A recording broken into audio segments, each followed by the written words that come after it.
Okay, so first of all, thank you for taking time to do this interview. Thank you. Thank you too. Like we discussed on the phone, we are not going to talk about the whole ordeal with Elaine. So people know, because things that needed to be said have been said, and Totally agree. it's history now, and let's look to the future. Well said. Well said. So Robin, Yes. people don't know you, so can you tell me a bit more about yourself, and do you have any background in music or writing? Well, I'm from the States, and I moved here about 3 years ago, and we are married. But as far as my background with music, I've always been very, very passionate about music, but, and I went to school, college for a year of music before changing my major because I thought, what am I going to do with this? But no, I don't have a huge background in music, no. No, this is your first time. Yes, indeed. Like this. Okay, so we're here to talk about Eye of Melian. So how do you call it? A project or? It's a good question. Band or Actually, I call every album I'm working on a project. Yeah. So to people, some people that may be confusing, but this kind of started as a one-man project, but it kind of when people got involved, it kind of grew, and I just let it go how do you say, organically develops, so to say. Mm-hmm. And so now we are with 4 people, and indeed with Robin and with Johanna, Mikko and me. Mm-hmm. And I think is it a band, or how shall we really call seem it? quite like a band in the usual sense, anyway. Well, then let's call It's a cooperation. Yeah. yeah, let's call this animal a project for now. Then We've been calling it a project. That seems to work. Okay. That seems to work best, Yeah. indeed. So when did you get the idea for this project? already years ago, actually. I think in 2016 or 17, I thought I'm already focusing on delaying for a very long time, for about 15 years, and it's refreshing to try something at the side, but I didn't really have a lot of time for it because Delane consumed all my time with writing and producing and working on the live stuff. But slowly, when I had some time, I started to just write, and the idea was I'm not gonna think about which direction or what I'm gonna do. I'm just gonna write what's. Wait a second. Doet hij wat? So it started a little bit gradually, and I just started to write music not with the aim of, oh, this is going to be delay music, just what I felt like at that moment, and that kind of turned into more movie score music. Yes. And that's actually how it started. Okay. Yeah. Melian is of course a character from the books from Tolkien. And, well, she's of course not in the Lord of the Rings trilogy, but if people read the books, you will find her. I heard some of the music already, and it really felt like you were painting the world of Tolkien with music to me. So what was it about the character that spoke to you? What about... That's actually more Robin's, because I really do the music. And Robin kind of got that picture, like what it connected to her, and then she talked to me about it. Okay. And like, hey, this is what it reminds me of, and we both love Lord of the Rings. Mm-hmm. But Robin is the real expert. Okay. Well, I don't know about expert. My memory's terrible. So trying to remember, especially with the Silmarillion, there's so much in there. It's one of the most incredible books I think I've ever read. It is amazing. Yes, absolutely. Yes. I chose Melian because of her character, especially the description of her. It talks about her being the most skilled in enchanted song, Yes. and that everyone would like stop their work and listen to her as she sang at the mingling of the lights with the trees. And she taught the nightingales how to sing. She loved the deep, dark forest. Just all of the description about her, to me, felt like what we were trying to achieve with the music. Oh, okay. So, yeah, her description is basically the spirit and essence of what we hope Eye of Melian to be. Yeah. And did you have Tolkien, the books of Tolkien, in your mind when you started writing? No, I never have anything concrete in my mind when I write. It's just a feeling like, oh, I think this is pretty, and oh, I like this, or I like this, let's do it in that direction, and then it just comes. And I always call it kind of the great river of music creativity, and it where comes and where it takes you from there. Yeah. How was the process of composing the songs? It was actually the most effortless process I ever had, I think. Okay. Because there was no pressure from, okay, it has to be in this direction or that direction. I just let it flow, and things just came to be. And so it was very, very easy. And then slowly I started working with the other people, and everything went so organically. It was a treat for me. Yeah, because of course with Delane you always have that Delane feeling, and with this you were totally free to go where any. Delane is kind of I always want that in a specific direction, that it's okay. That's Delane, and like this is the sound that it needs to be. Yeah, you can always recognize the songs as Delane. And that's a good thing. But for this, that is of course not. It's a completely different situation. So Robin, how was the writing process for you? And was it easy, or was it a challenge? Well, it was certainly something different for me, because in the past, I'm not, as much as I love music, I'm not really a musician. I can't write my own music. I've tried and it didn't go over so well.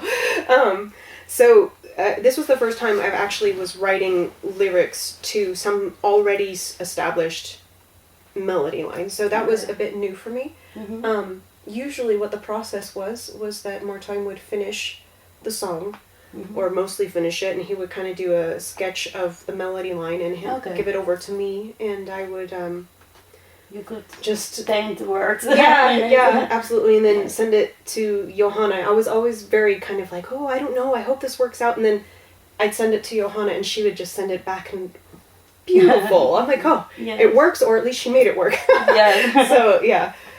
It's always actually when Johanna sends something back, it's always Christmas. Yeah. Because it's always a present, and so it was so awesome that she joined in this project. And it was such a treat for me to because I'm such a huge fan of fantasy and particularly Tolkien, to kind of take a lot of those ideas and funnel them into songs. It was wonderful. And hear them come to life. Yeah, a really incredible experience for me. I can imagine. Did you have any struggles making the album? Actually, no. In that regard, it's perhaps boring. There's not really an adventure or something.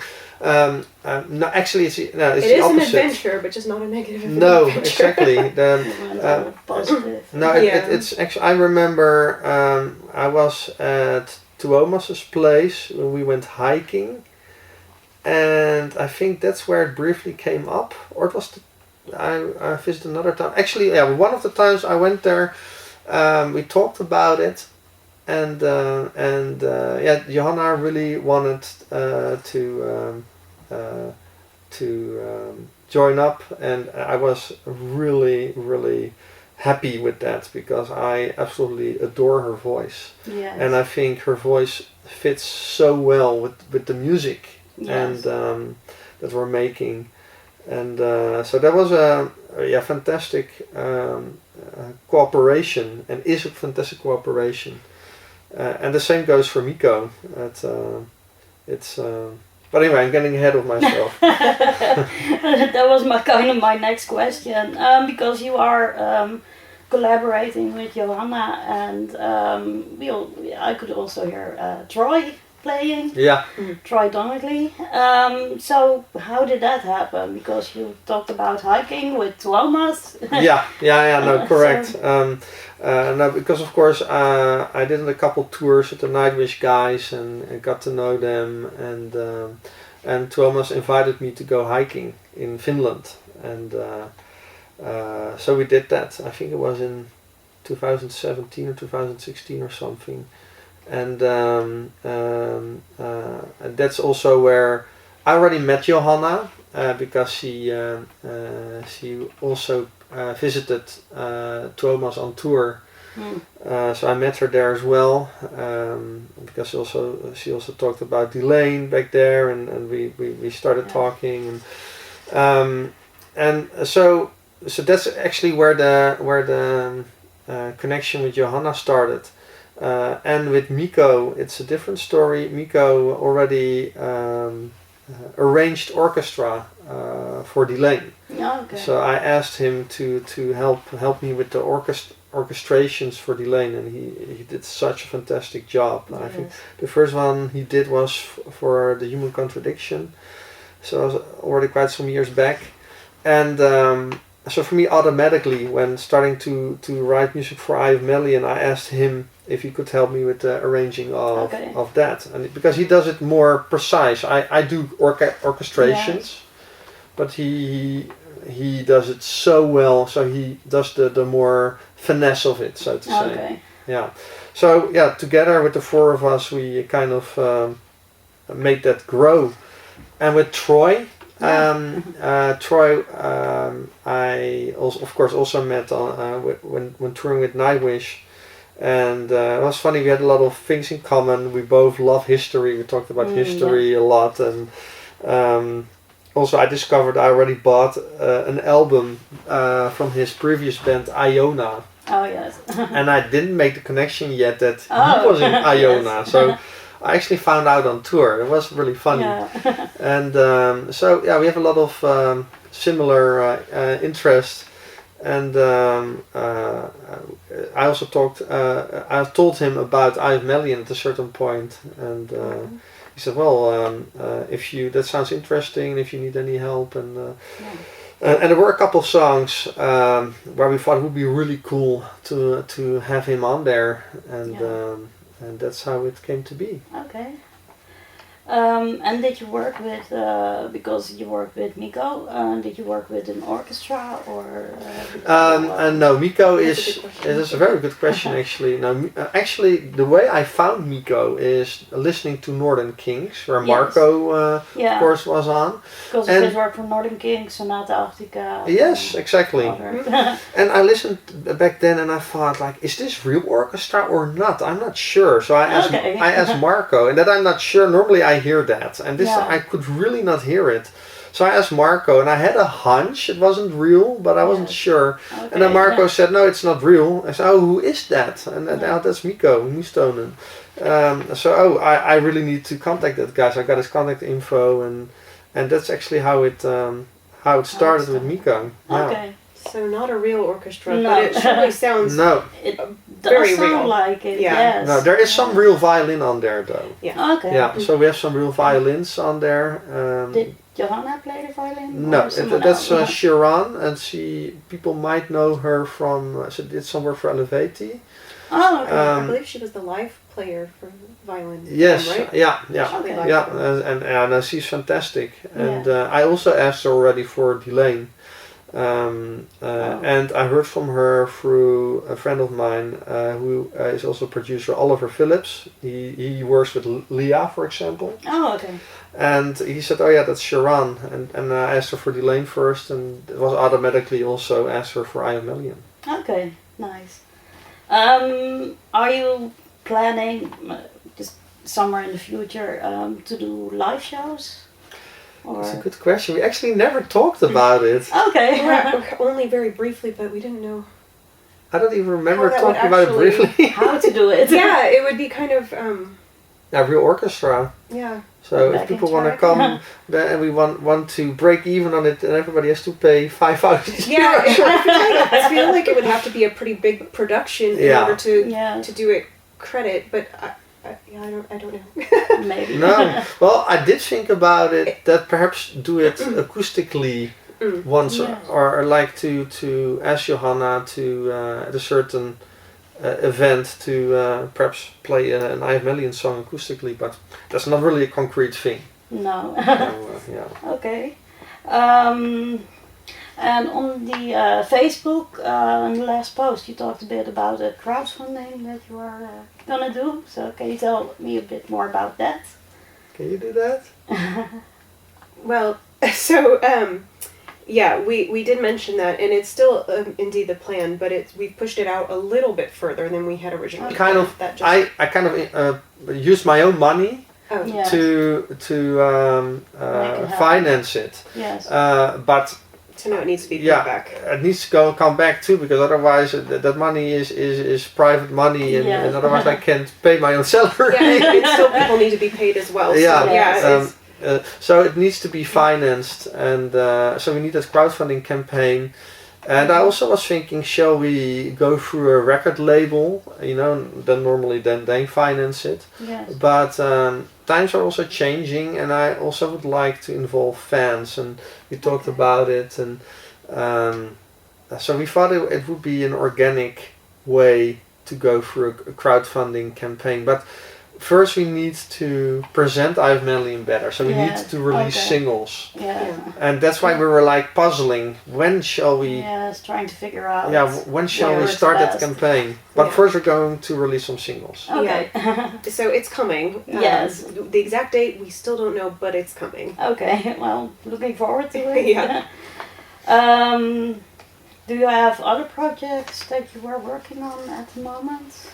Right now I'm working very hard on Delane and getting that on track, and the writing part is not really a big challenge, because that's still the same how it always went. Mm-hmm. But of course for the singer and for live, that needs a lot of work, Yes. because there are big changes. But for the rest, not really. And yeah, you are very much into Eye of Melian right now. Yeah, still. just Eye of Melian and Yeah. Delane. So that's, Yeah. that's Okay. about it. Well, Eye of Melian is of course a book character. So as my last question, what book are you reading at the moment, and do you have any recommendations? Ooh, good question. I love to read. I'm a huge fantasy book nerd. Love it. I actually just finished a Lee Bardugo book. She wrote the Shadow and Bone, which actually was just recently a Netflix series. But she wrote a couple of series that are in the same universe after okay. that. And I just finished the last one, Rule of Wolves, I think it was called. But yeah, anyway, that was what I just finished. Okay. So. And for you? Yeah, I listen to audiobooks, Mhm. and for the second time I'm now listening to The Beyonders from Brendan Moll. Really fantastic. Yeah, as well. Robin kind of introduced me into his books. They're kind of kids' books, but But amazing. Like Amazing, yeah. like Harry Potter, even though it's nothing like Harry Potter, but just the fact that it's written for kids Yeah. and it's fantasy, but yet if you read Amazon reviews, it's all the adults saying, Oh, I love this book. I love it. Yeah. Yeah. It's Yeah. fantastic. He's got Okay. a no, yeah, wonderful and it's message. indeed, it's fantasy, and I can say one thing, because I think it's such a funny fact. It's about a boy who works at a zoo, Yeah. and he hears music coming from a hippo. And he's Okay. investigating it, and then he's swallowed by the hippo, and he ends up in a completely different world. Oh wow. And that's actually how it starts. Yes, but that makes it sound so childish. That's how it starts. That's but so sad. it's Well. it gets really involved and really, really neat. But I think it's but hilarious. it does start that way, yes. Because It does it's sound. it's so like absurd. something fun. so I love it. Yeah. Yeah. Okay. Well, that was it. So thank you for your time. Wonderful, thank for you. doing this interview. Yeah. You're welcome. And thank you so much. Yeah. And good questions, by the way. Oh, thanks. Oh, and perhaps nice. One more thing. Oh. This was our very first interview for Eye of Melian, so it was kind of a moment. True. Yeah, Yes. that's cool. Thanks. Okay. Thank you.